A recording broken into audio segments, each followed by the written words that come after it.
John's father was an intelligent, wealthy engineer. His wife, a loyal and dedicated woman. Their marriage could be best described as a traditional man and wife marriage.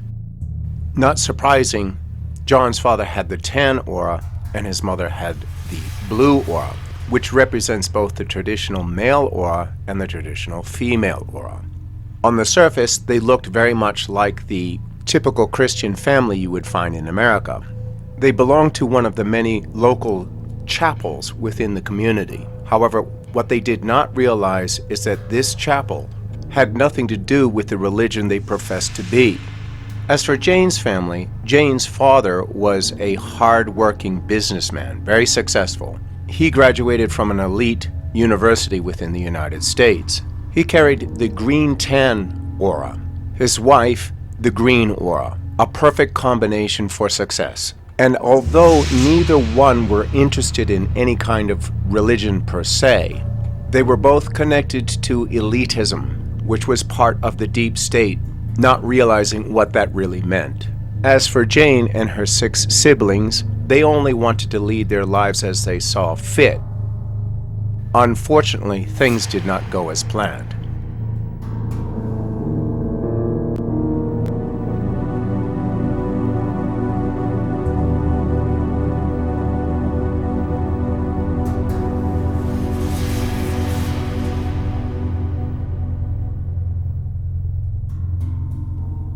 So Jane, being a free-spirited individual, decided to try something on her own.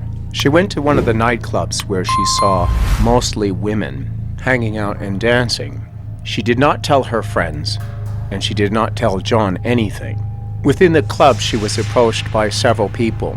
Some asked if she wanted to dance, some asked why she was there alone. But she only said, "No, I'm just curious," and refused all advances. However, a woman somewhat older than the rest of the members of the club came over and introduced herself. She said, "If you're curious about learning more about us and what we do outside of the club, here is my card. As a newcomer, you are free to come and observe all the things that we do, free of charge or any obligations." Jane thanked the woman. She said she would think about it and left. Over the next few weeks, Jane went back and forth between John and her friends, all the while thinking about the offer. She looked into this group a little bit more deeply, and apparently felt it was safe enough to go check it out once more. So she contacted the woman and asked to see if she can come take a look at one of their activities. The woman was somewhat surprised she contacted her, but she said, "Sure, just come as you are and have a look around. If you want to join, we can talk about the details later." So on the following weekend, Jane went to one of their events. It was at a large boating house, a nudist club for women only. However, newcomers were allowed to wear clothes because they were only there to observe. If they wanted to participate, they could. But they would of course have to ask for permission and undress like everyone else. Jane walked and she observed several people making love in their corners, practicing yoga, or just sitting around the pool drinking and talking, all in the nude. Jane spotted the woman from the club and approached her. She was nude practicing yoga. She looked at Jane and said, "Welcome, glad you can make it." And Jane was just about to ask how to join when something screamed inside of her and said, "No, get out." She looked at the woman and quickly said, "I'm sorry, this is not for me. I must leave. Thanks anyways," turned around and left as quickly as she could. The women from the club looked at her perplexed, but let her go. Jane, nearly panicking, ran to her car and drove home as quickly as possible. At home, she found her father and mother waiting for her. Her father looking at her very angrily and said, "You've been spending too much time away from class and your studies. Your grades are falling, and I don't think you'll make it into the university we want you to get in. You'll have to settle for something less if this continues." Now, Jane was not a confrontational person. She didn't like watching people get into fights or conflicts, which is typical of people with the yellow aura. So with few harsh words, she agreed, and not only that, decided that she wanted to be with John. She realized for the first time, though she seemed to be very open about her sexuality, it was John that she really did love. And the only other person she felt that was truly close to her was her best friend Bridget. So she decided that she'd go to university and study the classics, and probably end up marrying John and have a family. This way she could stay close to her best friend Bridget and maybe even go to the same school if she caught up with her grades. Bridget was far more studious than Jane was. So Jane asked Bridget for help with her studies and started to put a real effort into trying to get into the same school she was getting into. So she patched up her relationship with John and Bridget. Things started to go well for a while. And though some say it looked like Jane was just trying to be a good girl, she was satisfied with her choice. Then the news came. Jane and Bridget got accepted into the same university. They were ecstatic. To celebrate, they went out with John and Bridget's boyfriend. Some of the other girls with their friends and boyfriends would be there as well. And though it was a wonderful evening, it was time to go home. So, the girls got into the car. Jane and her best friend Bridget got in the back seat. They sped off on their way home after spending a fun night at the nightclub. On the way home, the driver started to speed up the car for fun. However, the driver, somewhat intoxicated, swerved off the road, slammed into a lamppost, and everything went dark. Jane woke up at home. She got out of bed, walked over to her mother and father, and started to explain why she came home late that night. But they ignored her. She went over to her brothers and sisters and tried to talk to them.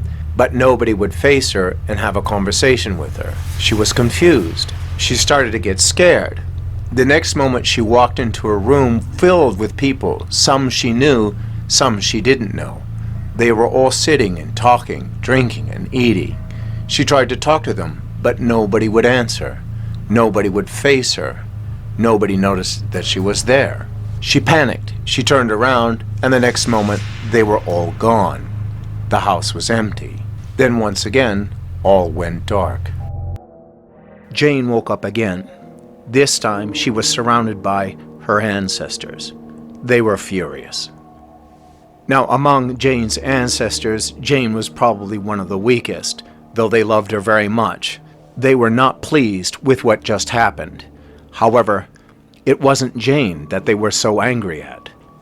When the car went off the road and hit the lamppost, the car exploded, killing everyone instantly.